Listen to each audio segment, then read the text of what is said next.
नमस्कार, फर्स्ट बिहार झारखंड में आपका स्वागत है। मैं राहुल ओझा आपके साथ। देश की सबसे पुरानी पॉलिटिकल पार्टी कांग्रेस इतिहास रचने को तैयार है। दरअसल कांग्रेस अध्यक्ष का जो चुनाव है वो होना है। आपको बता दें कि 2019 में लोकसभा चुनाव के हार होने के बाद से इस्तीफा दे दिया था राहुल गांधी ने, जिसके बाद से अंतरिम अध्यक्ष सोनिया गांधी बनी। लेकिन अब पूर्णकालिक जो अध्यक्ष पद के लिए जो चुनाव है वो होना है। और सबसे खास बात की है, जो चुनाव है वो बिल्कुल डिजिटल तरीके से होगा। जो प्रतिनिधि इसमें हिस्सा लेंगे उनको डिजिटल कार्ड देने की जो तैयारी है वो की जा रही है। और डिजिटल कार्ड स्कैन करने के बाद से पूरी जो डिटेल्स है वो इन लोगों की, मतदाताओं के सामने आ जाएगी। और इसकी जो पूरी तैयारी है वो की जा रही है। साथ ही साथ जो चुनावी शेड्यूल है वो भी बहुत जल्द जारी किया जाएगा। तो इतिहास रचने को तैयार है और ऐसा पहली बार होगा कि किसी भी पार्टी के अध्यक्ष का जो चुनाव है वो डिजिटल तरीके से किया जाएगा। आपको बता दें, कांग्रेस के राष्ट्रीय अध्यक्ष पद के लिए मतदाता सूची में शामिल प्रतिनिधियों को डिजिटल कार्ड जारी करने की तैयारी है। और लगभग 1500 डेलीगेट डिजिटल तरीके से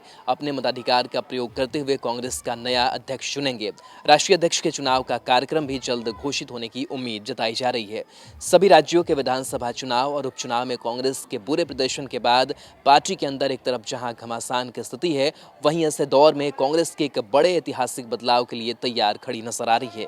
अगर डिजिटल तरीके से राष्ट्रीय अध्यक्ष का चुनाव संपन्न होता है तो यह भारत में पहली बार होगा। डिजिटल चुनाव के लिए डेलीगेट को डिजिटल कार्ड देने की प्रक्रिया भी शुरू की जा चुकी है। डेलीगेट को जो डिजिटल कार्ड दिया जाएगा उस पर एक बार कोड होगा। इस कोड को स्कैन करने के बाद सदस्य की सारी जानकारी सामने आ जाएगी। CWC की मुहर के बाद अब जल्द ही राष्ट्रीय अध्यक्ष के चुनाव का कार्यक्रम घोषित कर दिया जाएगा। साल 2019 में हुए लोकसभा चुनाव के बाद राहुल गांधी ने अध्यक्ष का पद छोड़ दिया था। राहुल गांधी ने साल 2017 में कांग्रेस अध्यक्ष का कार्यभार संभाला था और उनके इस्तीफे के बाद सोनिया गांधी अंतरिम अध्यक्ष की जिम्मेदारी संभाल रही है। अब पूर्णकालिक अध्यक्ष के लिए नए सिरे से चुनाव कराए जाएंगे। नए अध्यक्ष का कार्यकाल साल 2022 तक रहेगा।